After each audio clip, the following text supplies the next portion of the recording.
Welcome back, guys. I'm Ricky from the Smalls RV Adventures. Welcome. We travel around the whole U.S. just showing new areas that we've never been through before. So if you're here joining us, thank you so much, and we really, really appreciate you being here. Can we stop for a moment and just appreciate the amount of space home has while the slide? This is great. Like some motorhomes you see where the slides are in, people got to walk like this to get by. But at this one, you can walk rather naturally coming through. It does get tight around here because the table comes out, but it's still fine. We have a television that we switch around when we get to the campground. The slide goes out and the kids can watch television from here. And this is behind the wall. But this is totally awesome the way that this is set up. And you have all of this room over here, which is really, really cool. You don't get that. You have full access to your bathroom, full access to your shower, full access. This is the bedroom back here. Full access to a large bedroom, king size bed, full access to your cabinets. I mean, they open all the way. Your refrigerator as well. We don't have much in here because we have to restock, but it opens all the way. There's no interruption. So that's what I love about this motorhome. My wife likes the counter space, of course, but I have to put a lot of this stuff away because in a prior trip we were cooking and doing everything, and I just put the stuff up here. So it's time for me to put some of these things away. I'll put this electrical part in the drawers down here just so that it's out of the way and we know exactly where it is when we need to get it. Just lay that right there. That's pretty cool. So I put those electrical wires away. Now I'm going to store some of these. I usually like to store a lot of these things on the lower half of the trailer, the RV, because I store the food high. Because a lot of times if you do get one of those crispy crawlers, I like to call them, they usually start off low and they climb high. But if they have nowhere to get food, there's nowhere for them to climb. And look what I found. I got to clean this out here. And I'll clean that out in a second. Another thing that I bought. Look at this 50 amp to, it's 30 amp to a 15 amp outlet. This is pretty cool to have because we have one, but if it pops, it breaks. There's no way for us to plug in when we go to like we mooch dock or anything like that. So I got one of these. You can get this from Camco, but a lot of brands make them and they come in green, they come in yellow. This is just nicer when it plugs in. It just leaves flush and it doesn't leave the wire hanging out. And the 50 amp and 30 amp wires are heavy. So having this flush is good to stay in.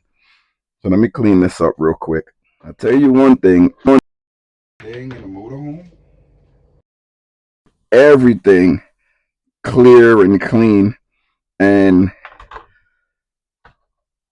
the reason behind that is because the mice, the rodents, when you're on the road, you don't know what you're getting into. And there are field mice everywhere. Everywhere you go, there's going to be field mice. So if you think that mice are not going to get into your RV, I'm going to pick that up later. You are mistaken. Mice are going to get into your RV. So when people think that, oh, I'm going to keep this clean and do all of this, you just have to prepare that if they do get in, how are you going to clean up and prevent them from coming in or destroying your RV. So that's what we've been doing. I'm just finishing up some spring cleaning here, and we're soon to go and check the refrigerators outside. I want to put some more water in my fresh water tank just to go over how it's doing, because I did fix the water heater and I have to check to see if that's leaking. Hopefully it's not leaking. But after I clean all of this up here, I go check that just to see, because you never know. You have to troubleshoot sometime and get things the way that they're supposed to be. So let's go outside and check up on those fridges. So this is going to be quick that I go and check on the fridges. And you guys already know I have one over here. And just want to check the battery level 100%. Fridge is on. I have it at 21 degrees. And I want to check the other one. The other fridge is over here. And sometimes I have to count the bins just to see where the fridge is. Yeah, this one is at 24 degrees. So that's pretty good. Let me open it up so you guys can see. Again, this is another Bodega cooler. It's pretty cool. It opens up pretty wide. You can get what you need in these things. It stays pretty cool. Some of them are actually cold, so it doesn't take much battery when you have things freezing in there. So it's pretty cool. Let me lock this back. Okay. All right, this is something that we all saw before. I'm going to simulate being hooked up to a city water connection. I mean, this also works if you put it into your fresh water tank to fill up your fresh water tank. So I do this to prime the hose. I just put a little bit of water in there just so that that hose can get primed. And I also have to check for any leaks. And you want to put this over here. And once this water goes down, it's easy for the pump to suck up the water because it's primed. And you just cut on your DC. Oh, you got to cut the power station on. Yeah, I put that over here so you guys can see it a little bit. And once you cut on your DC, it should start trying to pump the water up. So we can see if it's starting to pump. It should start filling up. Here we go. The water is coming in, and you can hear it coming through.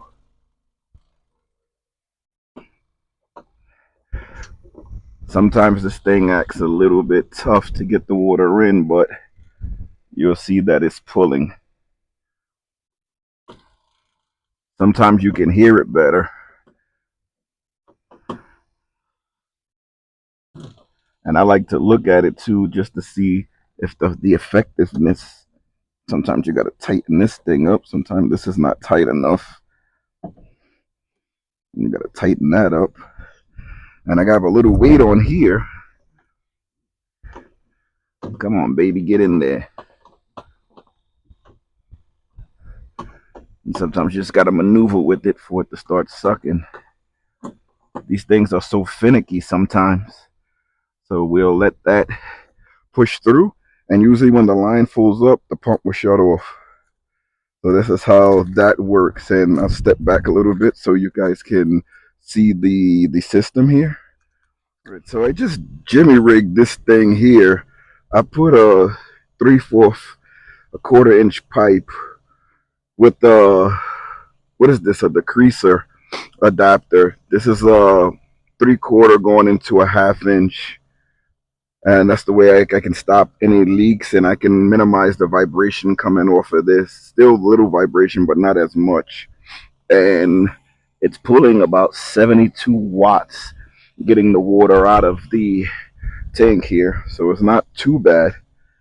But yeah, I just had to put a little bracket on here. Of course, I can make this smaller, but I just wanted to see how to make that fit. And I crimped it on with one of these crimpers here. And as you can see, it's no leak. So it actually works a lot better. And the barb that I had on the other piece, I just put it on here just to make it fit a little better. That water banded, the piece it popped off. So I just clipped it on. Well, here I had to heat this part up. The 1/2 inch pipe, the 1/4 inch pipe, I had to heat up just to get this on there. So this is what I like, you know. Everything as dry as can be. I got everything connected. So I had to extend the piping just a little bit. And this thing, everything comes with practice.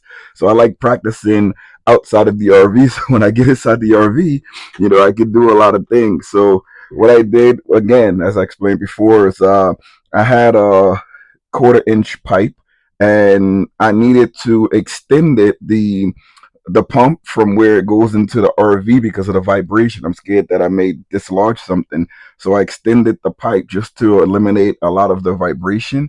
and I put adapter from 1/4 inch to 1/2 inch to fit it into the tubing. Now the tubing, it was the diameter inside was smaller than that 1/2 inch, so I had to heat it up a little bit with the heat gun to expand the inside so I could stick the adapter into it.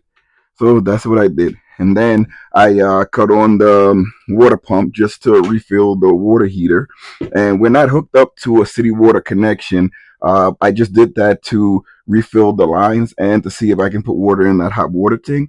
And then I put the rest of the water in the fresh water tank. And now I have on the pump. See, the water is on and it's working. You can hear the pump activate once you turn the water off. And once you turn the water on, and then I'll turn the water off, and then you want to hear to see if you hear it, the pump cut on. Because usually if the pump cuts back on, that means that you have like somewhere is a leak, because the pump is trying to pressurize itself, and it pressurizes itself through the lines. And once all the lines are pressurized, the pump will go off. So I don't hear the pump on right now, so that means that all the lines are pressurized. And I do have the hot water. This is this tank here. You hear the pump cut on once I cut it on. I cut the water on, and that's just filling up from the hot water. I did put filtered water in from the sticks and bricks, so that's why it works so well. But that's a project that I wanted to get out of the way because I did have to change the element in the hot water heater. And because of work, I didn't have time to test everything out. And why am I not pouring the water down my sink? Because I'm trying to keep it free. And it's right outside into gravel. But that's one thing that I wanted to do. I do want to go over this fridge again because I like giving it a lot of notice. You saw the Bodega fridge on the outside of the RV. We have another Bodega fridge over here in the front. And this company has stood by us for ages. So it's only good for me, and I'm happy to do it to stand by them and their products. So again, this is the Bodega. I don't know if you guys can see me clearly, but this is the Bodega 53 quart liter single zone fridge. You know, you can open it, and I'll give you guys a closer look at the inside. But it's really large. You know, you can stick your whole arm in there. You have a part up here that's a little more raised because the compressor sits here, and you do have one of these little trays inside, so you can take your whole food out and you can get whatever you want, and you can see where everything is, and then you can put this right back in. I think it's really cool that these Bodega fridge comes with that. You know, you also have your boxes inside where, you know, you have your adapters, whether you want to hook it up to your cigarette lighter in your car. This is a 12-volt plug and can hook up into power stations. You also have your wall outlet plug that comes with a small little converter that changes the AC power into DC power going into your fridge. So these things come really nice. It comes with equipped with everything that you need, and you won't go wrong. We've been using Bodega products for years, and never goes wrong. So let me show you how deep this fridge goes. So this fridge is really, really deep. As you can see, you can stick your hand all the way in there. This is where the box is. All the Bodega fridges, when you're looking for your pieces to hook it up, the adapters, they're always inside of the fridge. And this is your control panel over here. This works really well. You can put the fridge down to -4, or you can leave it as a fridge like above 32. Remember, anything above 32 is most likely the refrigerator. Once you go below 32, it's going to go to the freezing point. But this is the control panel. Also has a USB input where you can charge your phone. If you look back at a lot of our videos, we've been part of the Bodega brand for over 3 years, and it's helped us out a lot, you know, and many times out in the road, whether we in this huge RV or whether I'm in the car going back and forth and just spending nights in the car, I was able to keep my food fresh. And that's one of the key things that you will want when you on the road and living this van life or RV life. These fridges come in a variety of sizes, single zone or dual zone. This fridge that we're particularly talking about is a single zone fridge, and you could make it a refrigerator or freezer. When I had it for in the summertime, I put ice cream. I put a lot of different things in there, and a lot of times when I got to work and it was so hot, you know, I would take some ice cream out and I'll be enjoying it cooling my body off, and I was able to give some coworkers also ices or ice creams or even a cold drink. It's really good to have. There was other times where I had to spend days in the car because I had so many things to do traveling, and I was able to keep myself nourished, not eating fast food, not eating food from outside. I was able to save money by storing my food inside of this bodega cooler. Um, it's really nice to have because you can have broccoli, you can have meats, you can have all different types of vegetables, fruits, yogurt. You can have anything in there. Now, when I use the single zone fridge, I usually put it in the 20s. Anything that I need frozen, I'll put all the way down to at the bottom. Usually, I'm going to have like 2 days or 3 days supply inside of here if I'm going away somewhere. So I'll put it in the 20s so that it stays frozen. I'll pre-freeze it and then I'll put it in there and it will stay frozen. Things that I don't want to freeze, I'll leave towards the top because usually things on the top is going to take a little bit longer to freeze. So I'll use the things that's on the top, like refrigerated items that you can't leave outside of the fridge, and like my juice, my water, my yogurt, my butter. I'll leave those things in there, and wow, what a difference it makes just having the fridge and having fresh food to cook and everything.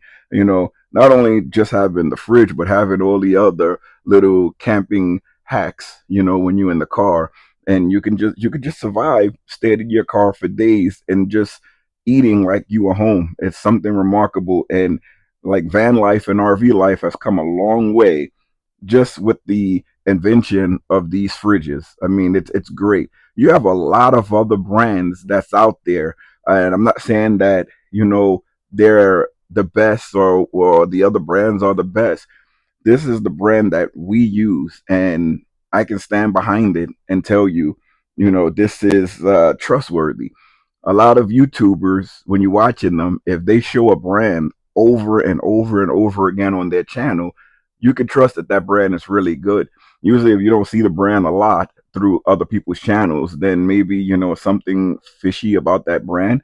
But if you look at a lot of content creators, you're gonna see these bodega coolers on their channel. You're also gonna see bodega coolers websites and Instagram feeds and Facebook feeds where this cooler is used by hundreds of thousands of people, whether they're camping or whether they're in their sticks and bricks and they just need extra storage for food. This brand is reliable, and it you never see it go out of business. You never see it. Some other businesses you'll see like the name across it, and then a year later you will not see that name again. Bodega, you're gonna see this name for years. If you don't trust, look back at a lot of the videos that I've done. I've reviewed multiple of these bodega fridges, and we still have them. We have them in our RVs, we have them in the motorhome, we have them in the day-to-day SUV, we have them in the off-grid, off-road Tahoe, we have them in our tents. So these things, they work remarkable in all weather. So check it out. That's all I got for you this week. Thank you guys for tuning in. And if you stayed this long, please hit that subscribe button, comment below, and hit the like button. We post videos twice a week right now. We're going to try to get a little bit more, try to put some lives in there. So hit that notification bell also so you can get the latest uploads from the Smalls RV Adventures. See you later, everybody, and thanks for watching.